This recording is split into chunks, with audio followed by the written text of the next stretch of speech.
G'day folks, it's Rob here and welcome to another aquaponic design run through clip. This time around we're looking at a small courtyard aquaponic system that Matthew sent me. G'day Matthew.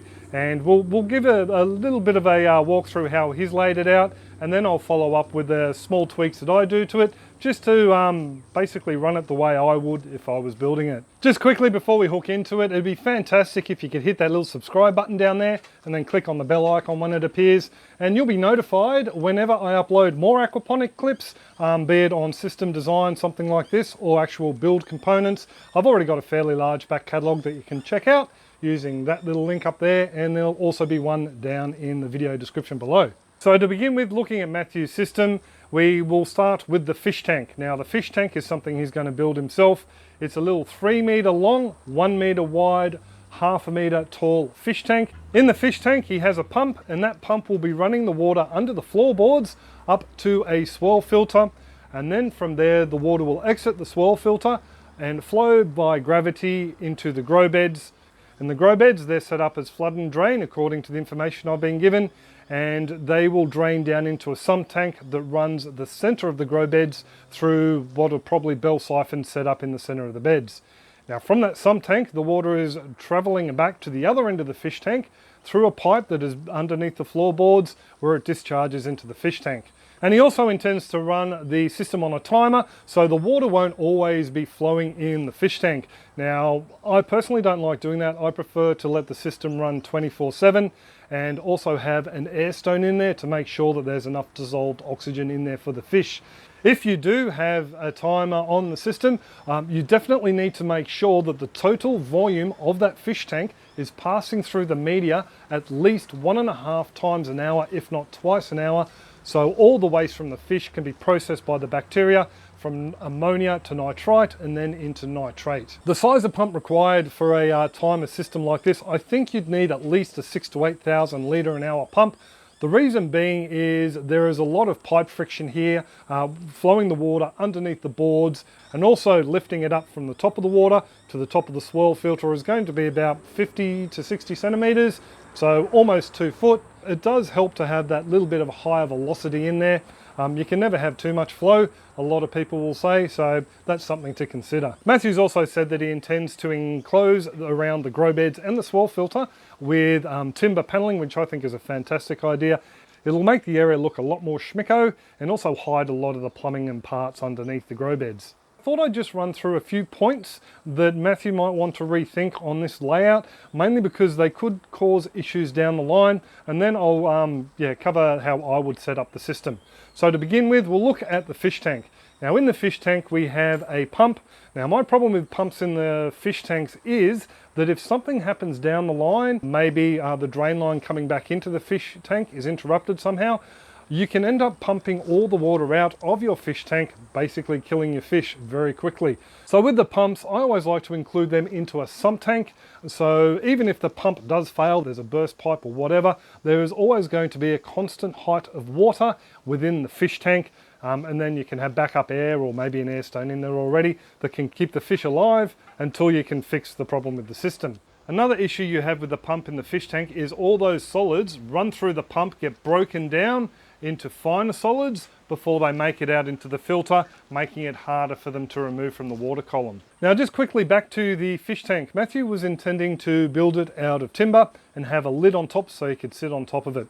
One of my big concerns here is that if people are kicking the side of the fish tank, those vibrations will drive the fish bonkers, especially if there's a lot of fish in the system. Not only that, if you've got a lid over the top of the fish tank all the time, and then you're taking it off to feed them, I've found it can spook them a little bit. I found that out with my own fish. So what I tended to do was leave the lid a little bit ajar, and that way the fish didn't get as stressed when we came over the top of the tank.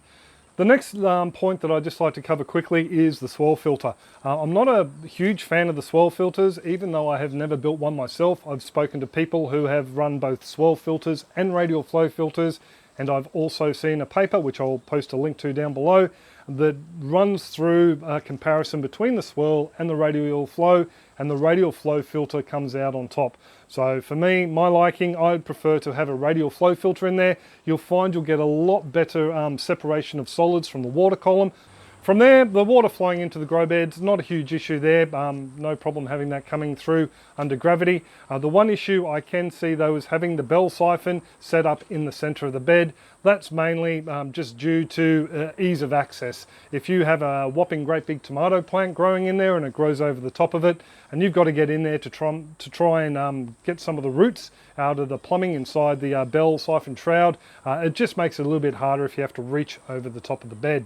What I'd do is I'd probably have the bell siphon just in one of the front corners.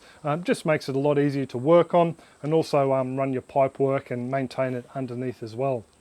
So these little bits of pipe at the end of the feed line into the bed, they prevent an overflow happening. If any of the valves running into the grow beds block up, you won't have it back up into the filter and then overflow. It will basically run out this little collection of fittings down into the sump or the drain that would take the water back to the fish tank. The other thing you might want to consider is just moving the grow beds away from the wall a bit, so you've got better access for tending the plants.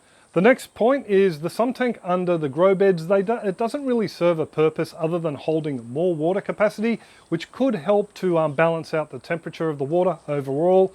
But in a system like this, where you're pumping from a fish tank to a grow bed and then back into the fish tank, you really don't need a sump tank like that. It sort of just becomes a little bit of extra kit that you've got to build and maintain. So what I'd probably do is have the water flowing back into a central drain from the bell siphons and then have that return to the fish tank. It'll just cut down on some of the cost on the build itself. So that's just a couple of pointers that I have for Matthew on the system as it's laid out in his design. Now I'll run through the layout that I propose that Matthew have a crack at. Whether he does it or not, it's up to him. Matthew does want this in a courtyard situation. I do like the idea of having the grow beds to one side and a bit of a seating arrangement to the other side. And yeah, I think we can work around that so they can both be included. I'd still have the pump in what Matthew was calling the fish tank, except I'm calling it a sump tank. And I would have it plumbed up so it is in the split flow configuration. What that means is the flow is split between the fish tank and the grow bed side of the system. That'll make it easier to control the flow rate into the grow beds in case you're having any hassles with your bell siphons. Next to that sump tank, I'd have an IBC fish tank. Now what I would do is I would have the solids leaving the fish tank via a solids lifting overflow into the radial flow filter. As for the size of the radial flow filter, I pretty much will suggest a 200 litre drum to make the filter out of, and that'll give you a fairly long retention time, especially if you're running around about 1500 to 2000 litres of water through the fish tank every hour. So there is a school of thought, and I subscribe to it myself, that thinks that there should be some sort of biofiltration between the solids filtration, in this case a radial flow settler, and the sump tank. The reason being, because it's a split flow system, some of that water will end up back in the fish tank. And what we want to do is give it the chance to be worked upon by the naturally occurring bacteria to convert it from ammonia into nitrite and then into nitrate before it goes back into the fish tank. So this biomedia could be added into a standalone biofilter, or it could be just placed into some sort of a crate that can contain it within the sump tank itself, directly underneath the outlet from the radial flow filter, and that will allow the water to pass through that before it mingles with the other water from the grow beds and then gets pumped back through to the fish and the plant side of things again. Now as for pumps, if it was set up as a split flow, I think you'd still pretty much will need an 8,000 litre an hour pump, again because of the amount of pipe friction that you have in the system. It will be running down under the floorboards, up and along the back of the grow beds. Not only that, you've also got the extra line running from the pump and over to the fish tank as well. So something Matthew could do with the sump tank just for the kids is to pop 2 goldfish in there, just give them something to sprinkle a small amount of food into to feed and let them watch them as they swim around. And I don't think they'd generate enough waste to pose a problem if the water was pumped directly back into the fish tank at all.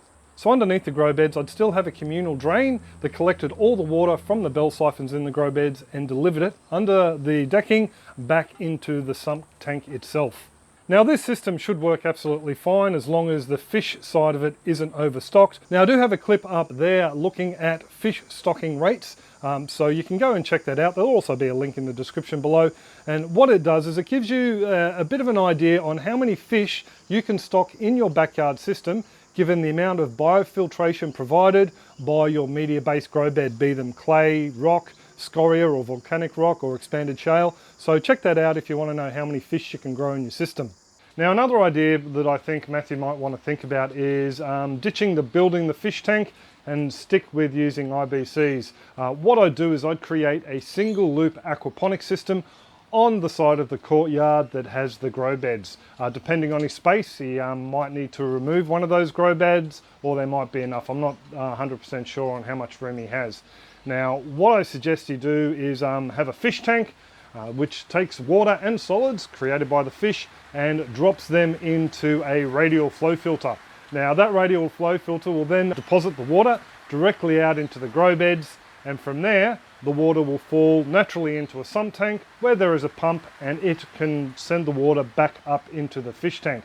Now the grow beds themselves are biofilters, so you definitely don't need a biofilter. So you saved yourself some coin there on a drum and some media. Not only that, the fish tank on the other side would be expensive to build, knowing how much timber prices are here. I'd still clad the whole system up if you can, just to make it look a little bit more schmicko. One thing you can do with the fish tank is actually cut a little viewing window in the side, install some perspex in there, and then that way you can watch the fish swim by, you know, and they get a little bit more accustomed to you. It's a great little feature to add to your system, I think. So there you go, Matthew. I do hope that this clip has helped you out. Maybe iron out a few kinks or even consider a different system altogether. And to everyone else who's watched the clip, I do hope you've enjoyed it, and maybe it's given you a couple of pointers for your upcoming design. If you have enjoyed it, it would be fantastic if you could give the video a thumbs up and maybe even subscribe to the channel. And it'd also be fantastic if you could share it around the social medias to your friends and family who might find it helpful as well. One thing I have to do before I go is thank those awesome folks over on Patreon and the YouTube subscriber area. Thank you very much for your continuing support of the channel, and it'd be absolutely fantastic if you could pop down to the description and click on the links to our super contributors. Thank you, folks, and go over and have a look at their websites and their YouTube pages and show them some love for me. It'd be absolutely fantastic if you could. But I will pretty much all leave it there. I do hope you've enjoyed the clip and you've got something from it. Also, hope your gardens and aquaponics are booming, and I will catch you next clip. Cheers all, have a top one.